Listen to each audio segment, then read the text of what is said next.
Fair Observer unpacks the burning question of media literacy. Emma, have you seen this latest chatbot? It's amazing. We're beyond chat. This is a real game changer. With the tools we have now, I believe we're about to solve once and for all the whole problem of disinformation. Even if there are the occasional glitches today, it's just a matter of refining them, spreading their use, and ensuring they remain in responsible hands. The problem of media literacy can be solved. It's about creating more of these tools and teaching people how to use them to root out misinformation. What are you imagining? Some kind of alarm system that buzzes when it encounters what it takes to be disinformation? That sounds dangerous to me, Alex. Relying on top-down authority to control these tools risks homogenizing all public discourse.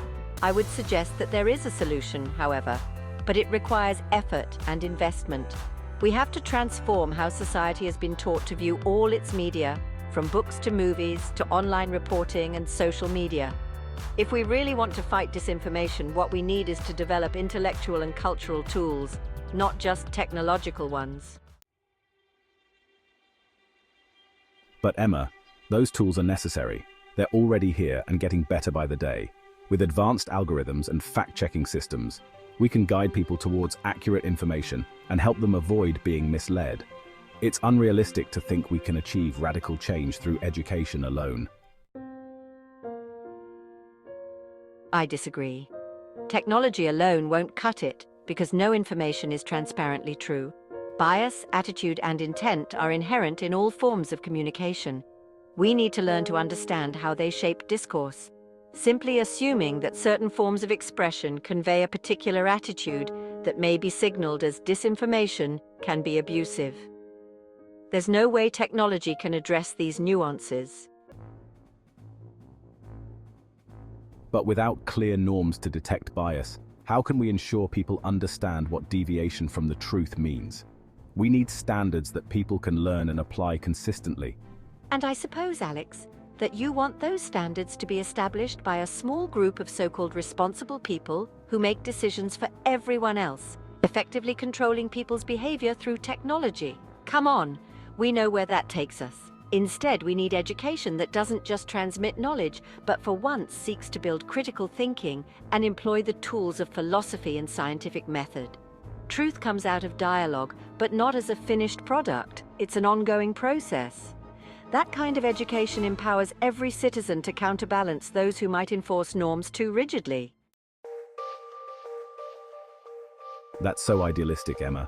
You're the one talking about privileging a small group of intellectuals who have historically failed to bring about meaningful change. It's impractical to expect such a broad-based transformation.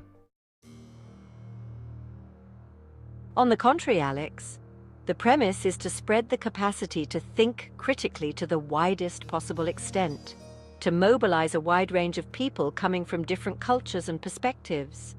This diversity refines our understanding and produces social norms that reflect reality in all its complexity.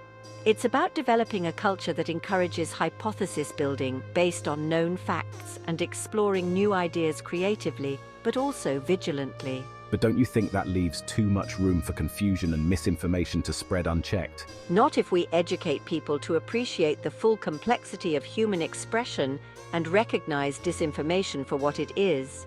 By fostering a society that values critical analysis and diverse perspectives, we create a resilient public discourse. It's about learning to navigate bias, not eradicating it with technology that might be misused.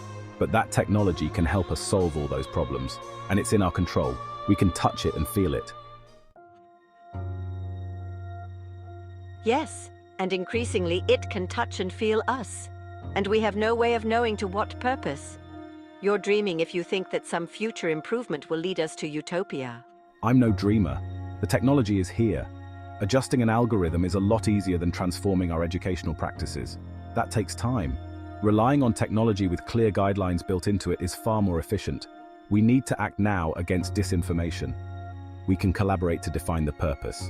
You and I and a few others could start doing that. Keep it intimate and we'll achieve maximum efficiency.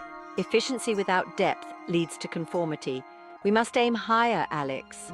Only by transforming our approach to media literacy can we truly address the root of the problem and adapt to the complexities of human communication.